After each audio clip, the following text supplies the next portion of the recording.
طيب الفيديو التاني من عدد المجموعات اللي انت المفروض تلعبه. الفيديو الاولاني كان عدد المجموعات للعضلة الواحدة بس في الاسبوع الواحد. الفيديو بتاع النهاردة عدد المجموعات للعضلة في اليوم الواحد، يعني تلعب قد ايه للعضلة في اليوم الواحد.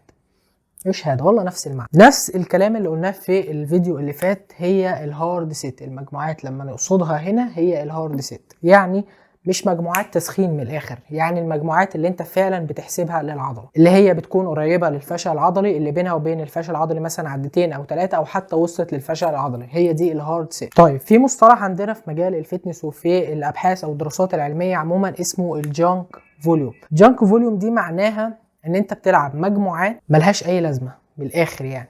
طيب ازاي؟ لو شفت الرسمه دي، فدي عدد المجموعات اللي انت بتلعبه في اليوم للعضله، ودي زياده العضلات اللي انت المفروض متوقعها من عدد المجموعات ده.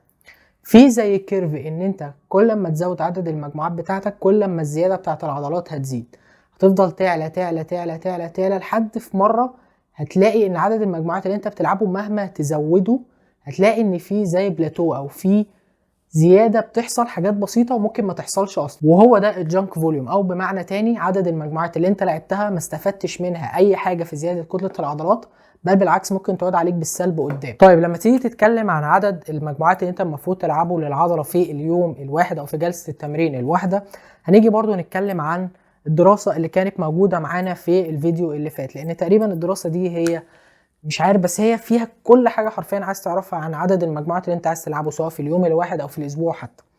هي قالت ان من 6 ل 8 مجموعات طبعا هارد سيت في اليوم الواحد، ده ممكن يكون الرينج او النطاق المتوسط اللي انت المفروض تلعبه للعضله في اليوم الواحد. الفيديو اللي فات برضو قلنا في المتوسط، ونفس الكلام هنقوله المره دي، ان من 6 ل 8 مجموعات في اليوم للعضله الواحده ده الرينج المتوسط. يعني في ناس ممكن تلعب بعد ال8 مجموعات بس بدل ما هي تبلاتو او مثلا ما تستفيدش حاجه من ال8 مجموعات، لا تستفيد، بدل الكيرف بتاعها ما يبقى كده وطالع وراح نازل مره واحده، تلاقي الكيرف بتاعها ايه، عمال يعلى يعلى يعلى كل ما تزود عدد مجموعات في الجلسه الواحده.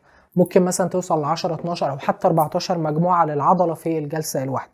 وبالتالي احنا دايما بنقول ان ده المتوسط. دايما في ناس ممكن تستفيد اكتر من 8، زي ما قلنا لو وصلت حتى ل 14 او 12 مجموعه للعضله في اليوم الواحد عادي، في ناس ممكن تقدر تستفيد من ده. هنقول مثال على الموضوع ده بعد كده، هنقول ليه اصلا او ايه الفكره من ان احنا نقسم المجموعات بتاعتنا للعضله ان بين 6 ل 8 مجموعات في اليوم الواحد، ولو اكتر من كده نقسمهم على كذا يوم. لو انت مثلا بتلعب يوم التشيست عادي او يوم الصدر عادي مثلا 5 تمارين، وكل تمرين 3 او 4 مجموعات، يعني حوالي مثلا 15 ل 20 مجموعه في اليوم ده للصدر بس او لعضله الصدر بس. لو جيت قسمتهم على يومين، مثلا النهارده هلعب 7 او 8 مجموعات، وكمان 3 ايام برضه هلعب 7 او 8 مجموعات لو انا هلعب 15 مجموعه للتشيست، وحد اقصى 10 مجموعات لو انا هلعب مثلا 4 مجموعات في 5 تمارين. وبالتالي انا لما قسمتهم على يومين انا بقيت قريب او في الرينج المتوسط اللي الدراسه نفسها قايله عليه، اللي هو بين 6 و8 مجموعات.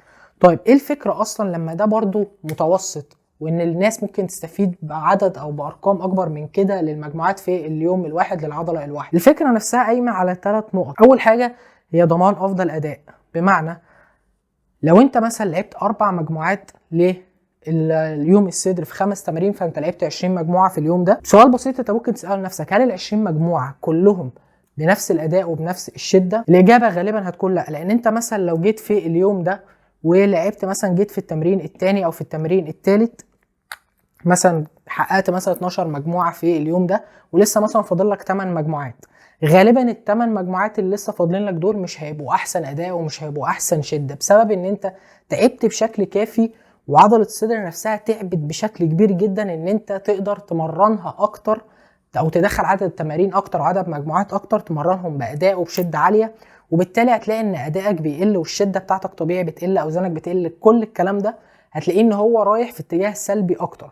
على عكس لو انت قسمتهم على يومين، هتلاقي ان بدل مثلا ما انت هتلعب ال20 مجموعه كلها في يوم واحد، فانت مثلا لعبتهم على يومين، فانت ال10 مجموعات عرفت تديهم حقهم اكتر من حيث الاداء ومن حيث الشده. تاني نقطه معانا وهي ان انت بتدي نفسك مساحه لزياده المجموعات بعدين. لو تفتكر في الفيديو اللي فات قلنا ان انت لما بيجي عليك وقت والتطور بتاعك بيقف، طبعا ده بعد فتره طويله، بتبقى عايز ان انت تزود عدد المجموعات بتاعتك عشان ترجع ان انت تزيد كتله عضلات تاني. فانت لو لعبت يوم واحد مثلا 15 مثلا او 16 او حتى 20 مجموعه ليوم الصدر او لعضله الصدر، انت فين المساحه اللي انت اديتها لنفسك عشان لما تيجي بعدين بعد مثلا كذا شهر او كذا اسبوع ايا كان عايز تزود مجموعات؟ فانت بدل ما كنت بتلعب 20 مجموعه في اليوم الواحد لعضله الصدر وانت اصلا ما كنتش ضامن افضل اداء لكل المجموعات دي، انت كمان هتزود عليهم، فانت بالتالي ما سبتش مساحه لنفسك ان انت تزود مجموعات بعدين. وبالتالي دي النقطه الثانيه من فكره ان انت تقسم التمارين بتاعتك او عدد المجموعات بتاعتك على اكتر من يوم. ثالث نقطه ودي يعتبر فيها كلام شويه هي زياده تخليق البروتين العضلي. انت كل ما بتتمرن او تمارين الحديد عموما هي بتزود من معدل تخليق البروتين العضلي اللي هي على مدار الوقت مسؤولة عن زيادة كتلة العضلات. لو قسمت تمرين عضلة زي عضلة الصدر بدل يوم على يومين فانت زودت معدل تخليق البروتين العضلي في العضلة دي عموما، وبالتالي فرص ان انت تزيد من حجم العضلات هيبقى احسن. دي خصوصا لو انت متقدم شوية اعتقد، لكن هي نقطة ممكن تحطها في الحسبان ان انت تقدر تستفيد من زيادة تخليق البروتين العضلي لو انت اتمرنت العضلة على اكتر من يوم. وبالتالي هنا بتظهر فايدة أنظمة التمرين الجديدة زي الفول بادي أو الأبر لور أو البوش بول ليج، لأن كل دي أنظمة تمارين بتخليك تتمرن العضلة أكتر من مرة واحدة في الأسبوع، وبالتالي هتقدر تسبلت أو هتقدر تقسم المجموعات بتاعتك على أكتر من مرة. يعني مثلا بدل 15 مجموعة في اليوم الواحد فهيبقى مثلا 7 مجموعات في يوم و8 مجموعات في يوم. ده ما تقدرش تعمله غير مع الأنظمة الجديدة دي. لو طبقت النظام العادي ان انت تمرن العضلة مرة واحدة في الأسبوع فمش هتعرف تقسم الفوليوم او المجموعات بتاعتك زي ما احنا لسه قايلين كده، وبالتالي هتوقع حاجات كتير او مش هتستفيد من كذا نقطة احنا اتكلمنا عليهم لو انت قسمت التمرين بتاعك على اكتر من يوم.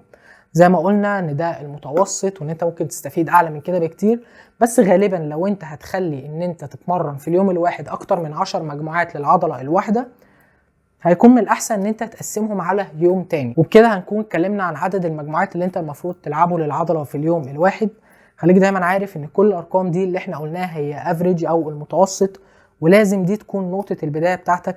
غالبيه الباحثين او غالبيه الناس القديمه في المجال ده عموما بيقترحوا ان انت تقسم مجموعات التمرين بتاعتك للعضله على اكتر من يوم، غالبا 6 ل 8 مجموعات. برضه هو مش رقم فيه سحر او فيه اي حاجه، زي ما بقولك في ناس ممكن تستفيد من اكتر، لكن زي ما بقولك لو انت قسمتهم واديت فرصه لنفسك ان انت تجرب تقسم المجموعات بتاعتك على مرتين في الاسبوع بدل مره واحده للعضله، هتقدر ان انت تلاحظ فرق اكتر سواء في الاداء او في زياده كتله العضلات. اعتقد دي كانت كل حاجه عن عدد المجموعات في اليوم الواحد للعضله.